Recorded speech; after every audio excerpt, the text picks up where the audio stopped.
किताब नेस्ट में आपका स्वागत है। आज हम book the 6 pillars of self esteem की समरी प्रस्तुत कर रहे हैं, जिसके ऑथर नाथनिएल ब्रैंडन है। फ्रेंड्स, सेल्फ एस्टीम का मतलब होता है कि खुद की नजरों में आपकी इमेज कैसी है। क्या आप आत्मविश्वास से भरे हैं या खुद को दीनहीन मानते हैं? जिन लोगों को बचपन से ही छोटी छोटी चीजों के लिए क्रिटिसाइज किया जाता है, उनमें हीन भावना आ जाती है। फिर वे लाइफ में आगे नहीं बढ़ पाते।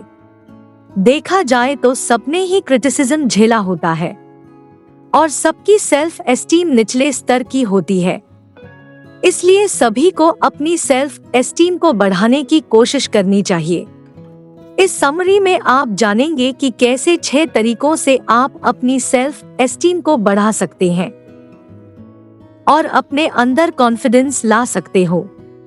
फ्रेंड्स, लेखक ने सेल्फ एस्टीम के 6 पिलर्स बताए हैं, जो संक्षेप में इस प्रकार से हैं। 1. The practice of living consciously, यानी कि अपने प्रति सचेत रहें। 2. The practice of self acceptance, यानी कि खुद को जैसे हैं वैसे ही स्वीकार करें। 3. The practice of self responsibility, यानी कि अपने बर्ताव की जिम्मेवारी ले। 4. The practice of self assertiveness, यानी कि खुद की खुशी पर ध्यान दे। 5. The practice of living purposefully, यानी कि अपने जीवन का उद्देश्य ढूंढे। 6. The practice of personal integrity, यानी कि व्यक्तिगत ईमानदारी रखें। आइए अब इन सभी के बारे में विस्तार से समझते हैं। 1. The practice of living consciously. Friends, बहुत बार ऐसा लगता है मानो हम एक रोबोट की तरह जिए जा रहे हैं। सब कुछ ऑटोमेटिक तरीके से किए जा रहे हैं। जैसे हमें समाज ने कंडीशन किया है, हम वैसे ही जिए जा रहे हैं। समाज ने हमें सिखाया है कि स्कूल के बाद कॉलेज करो, फिर जॉब करो, तो हम वैसा ही करते हैं। लेकिन सोचिए, क्या इसकी का नाम जिंदगी है?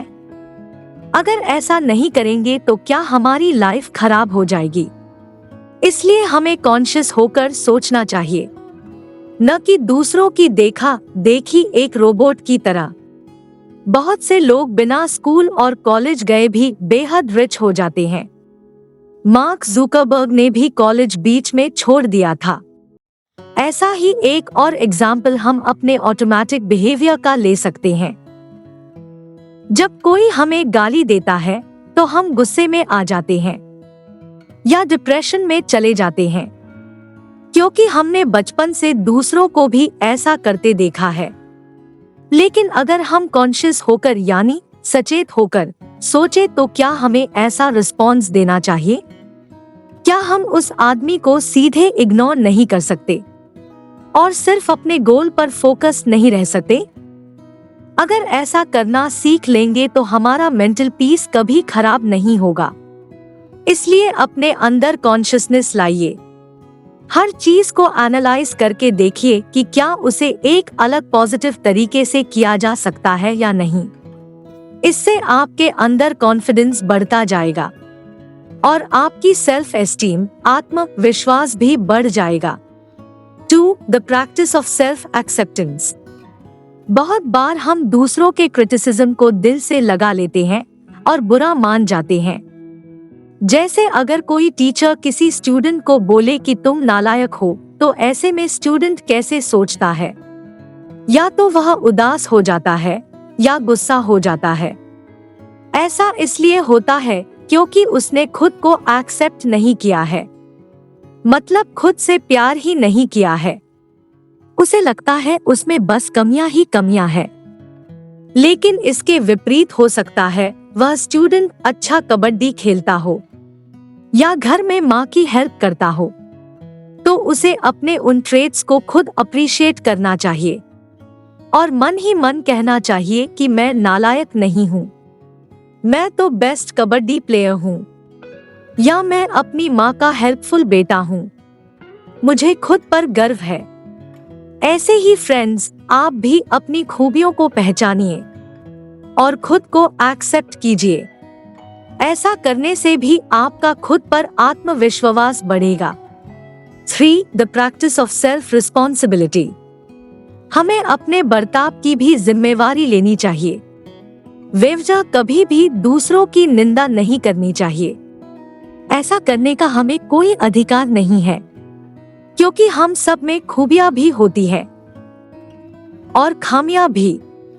हमें दूसरों की खूबियों के लिए उनकी सराहना करनी चाहिए और खामियों को सुधारने के लिए मोटिवेट करना चाहिए। मान लीजिए किसी पेरेंट्स को बच्चे को ज्यादा पबजी खेलने से रोकना है, तो डांटने से काम नहीं चलेगा, बल्कि पहले उसकी किसी स्ट्रेंथ को पॉइंट आउट करना चाहिए और कहना चाहिए कि देखो तुम हिंदी में कितने अच्छे मार्क्स लाते हो। अगर ऐसे ही दूसरे सब्जेक्ट्स में मेहनत करोगे तो लाइफ में कहां पहुंच जाओगे। साथ ही बच्चे का खेलने का टाइम फिक्स कर दें और उससे पूछे कि ज्यादा मोबाइल यूज करने के क्या नुकसान है। इससे बच्चा खुद ही नुकसान के प्रति सचेत होगा। इससे जुड़े आर्टिकल भी आप उसे भेज सकते हैं। इस तरह प्रॉपर कम्युनिकेशन से आप किसी भी चीज का हल निकाल सकते हो। तो फ्रेंड्स, ऐसे ही हमें एकदम से किसी की निंदा नहीं करनी चाहिए। अगर सब ऐसा करना सीख जाए तो सारे झगड़े ही खत्म हो जाएंगे। 4. The practice of self assertiveness. अपने महत्व को पहचानें और अपनी खुशियों का ख्याल रखें। बहुत से लोग जॉब करते हुए अपने से ऊपर वाले लोगों की खुशामद करने लगते हैं। कई बार वे जिन लोगों को पसंद नहीं करते उनकी भी चापलूसी करने लगते हैं, बेशक अंदर से गाली दे रहे हों। इसलिए यह सब न करके प्रोफेशनल एटीट्यूड रखें। जिस काम की सैलरी मिल रही है उसे ईमानदारी से करें।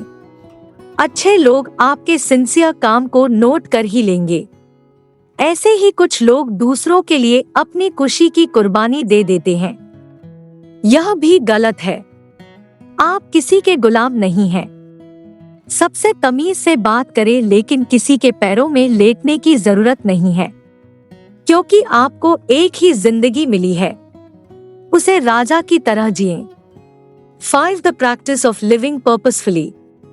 हम सभी से पूछा जाता है कि आपका लाइफ में गोल क्या है, लेकिन कभी यह नहीं पूछा जाता कि आपका पर्पस क्या है।